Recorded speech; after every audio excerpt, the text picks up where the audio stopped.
Okay, now creating 3D objects in Photoshop, it's not exactly enough. So you need to take this creation that you did a step further and make some modification for the 3D shape. So like deforming the object. So let's see how we can do that in this video.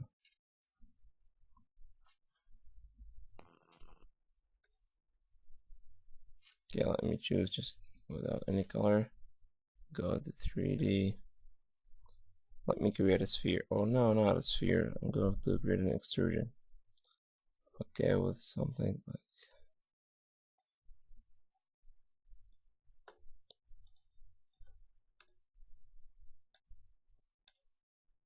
move the texture.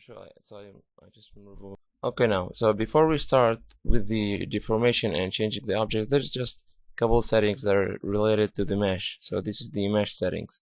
So you can see when you select an object, here's my object. In the properties panel, you have all the different options for modifying the shape of that object, and even moving it, rotating, and scaling the object.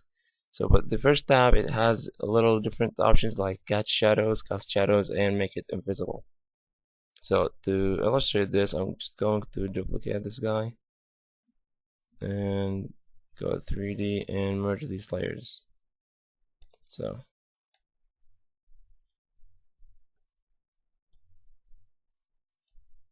now can you see this? I have shadow of this cylinder casted on this one. So I'm selecting this one now. I'm going to adjust the properties of this shape.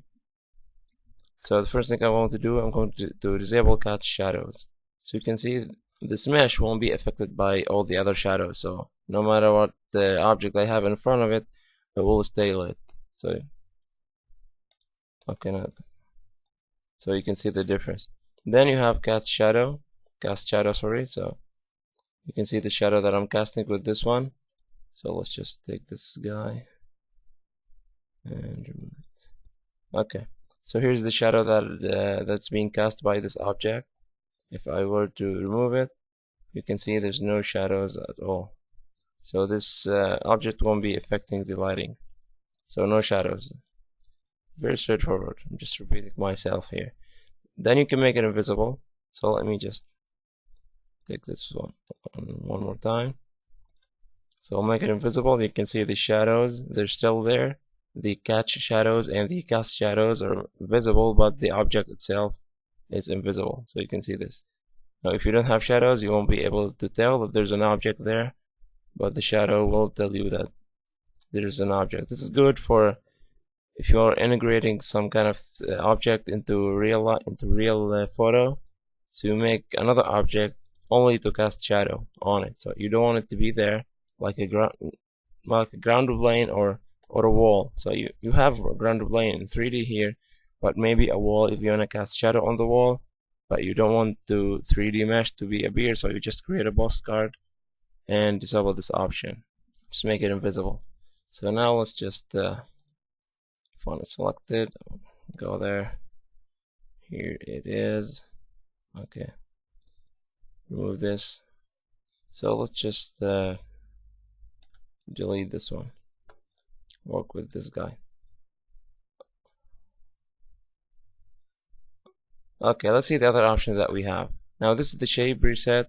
Now once you understand all the different options, you will know what this will actually do. So this is basically preset for all the options that we will see now in this video. So let's just keep this to the last. Okay, here's your extrusion. So because I created this object based on extrusion, I can change it. I'm sorry about that. I don't know why Photoshop crashed, but I just recreated the scene here, and it's just different color. And let's just see what we have. So here's my rectangle, and here are my properties.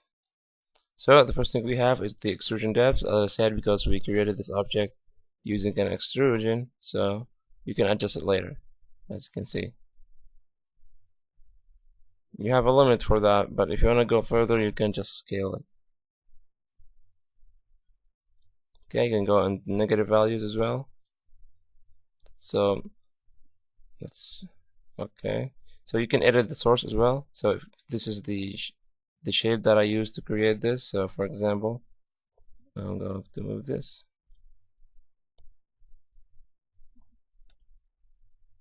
Okay, so yes, and you can see here's my new shape. Okay, let's get back there. Okay, this is the other tab now. This is the main tab for making your shape. So this is the deform tab. And what we have, the first one we have is the extrusion depth. Well, this is exactly the same one. So even if you have these like 500, you go there and you see here's 500. So it's exactly the same slider being replicated here and there. You can see you have deformation axis. I'm going to talk about this one in a later video, so I'm going to skip it now. Okay, I'm going to increase the extrusion depth so we can see the twist better. So here's our twist. You can see that this is very straightforward. You can apply twisting. You can go just really crazy with that. Just be careful if you have like a complex model, you don't want to do that. So back to 0. Then you have the taper. This will make your object bigger or smaller in the end. And I'm sorry again about that. I don't know why Photoshop is crashing today. So let's just continue. So here's I was talking about the taper. You can see the taper, how that will change the end of your object. Okay, then you can apply bend or shear. So here's your horizontal angle and vertical angle. So you can see that it's not, the name is not horizontal bend or vertical bend, because these two sliders will control either the bend or shear. So you can do bend or shear. You can't do both. So here's your bend. You can see here's my horizontal angle. Here's my vertical angle. You want to make sure you don't go too far. You can see how this object now getting this weird look.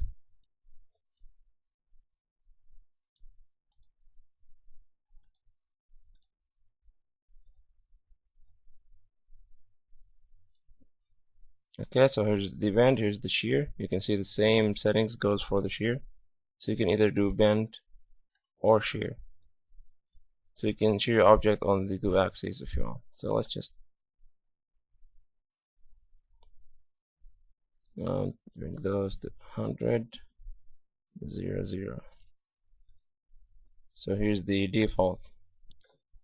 Okay, so here's the deformation. You can see it's very simple, but you can create really interesting looks. I'm going to show you this, but now let's just see the other tab we have, which is the cab. So you can control either the front or the back, or the front and back faces. So the cab will control this face if you set it to front, or front and back will control the front and the back, which is this one. So let's get back to it, and here's the cab.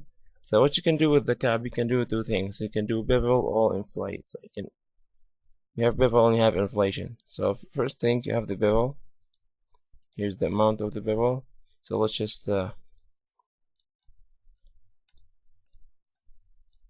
going to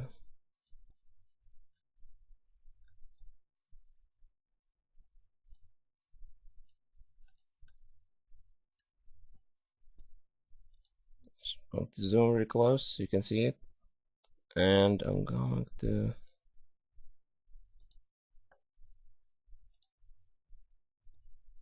just remove the texture so we can see it better. Okay, here's the object, here's my cab. So here's the bevel, so you can clearly see the difference, and here's your angle. You can control the angle of that bevel, so I can make it inward or outward. So let me make it 45 again. Here's the default, and elbow width. Then you have the contour. Now this will control the shape of your bevel. You can see my bevel is just a straight line from the original face to the new face here. So just a straight line, and you can see this shape reflected. You can select one of these presets, or you can just click on the thumbnail and you have the contour editor. So the first thing you see you have the same presets here. You can choose one of them, and you have this curve that will control the contour. So I'm going to zoom in a bit more. Then let's just select it, and here's my contour. I'm going to change this one.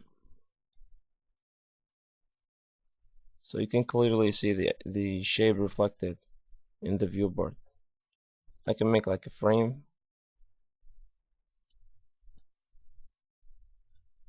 Take this one. You can see the shape that I can create here. Something like that. So you can see it very easy. I was able to do that just very quickly, and you can see that I have something like a frame here, and I have a, it looks like an extrusion inward. So this is very neat. Let's see the other thing that we can do.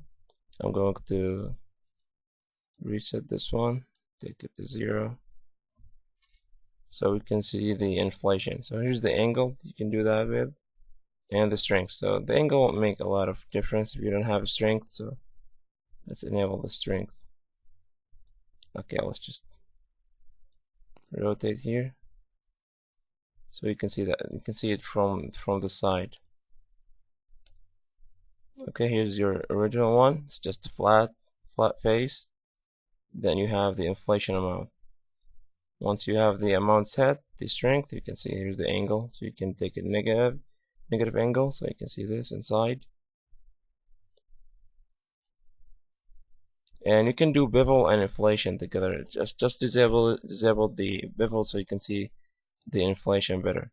But I can still use the both. So if I'll make something like, okay, something like this one, for example, then I'll go ahead and make my angle negative, so I can go inward. So you can see that. And I can control all my deformations using this widget that you have here. So for example, let me just take this guy away so I can see it. Just rotate it a little bit. And I can control the extrusion and the twist and the taper and everything right from here. So here's my extrusion, and you will see that reflected in the slider. So I'll change it, you can see the number change. And here's your twist, so you just click and drag. Okay, here's my twist. Then you have the taper, go left and right. That's how you can control this. Now if you go to the deform tab, you'll have a different controls, so you can control the inflation, and of course you can control the bevel. So this is your bevel angle. If you hover over it, this will tell you what you are controlling and the current value. So I'm controlling the bevel angle, and when the current value is 45.6 degrees. So you can see this.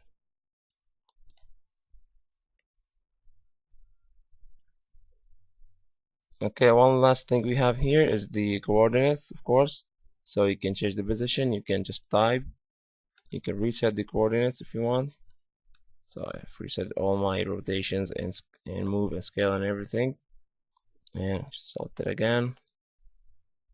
And you can move from here if you want, or from directly from the viewport. So this is the same, the value will be reflected. You can reset your move, reset your rotation, or reset your scale. So here's my rotation. So if I want, maybe I have a good position, I only want to reset the rotation, I can do that. You can move it to the ground. As you can see, this will make it on the ground. And you have the scale. So here's X scale, and here's Y scale, and here's the Z scale. So if you want more extrusion than you have available to you here, so for example, if you want even more than that, you can go ahead and scale it more, so you can see this.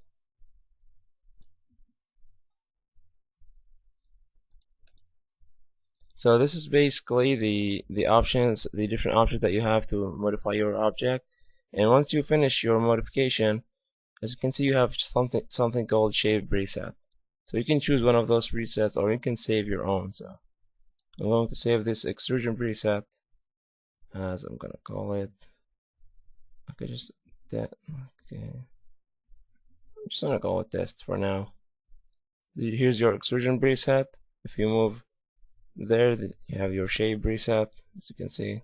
Okay, So you can save this. On the next video we'll take a look at revolving.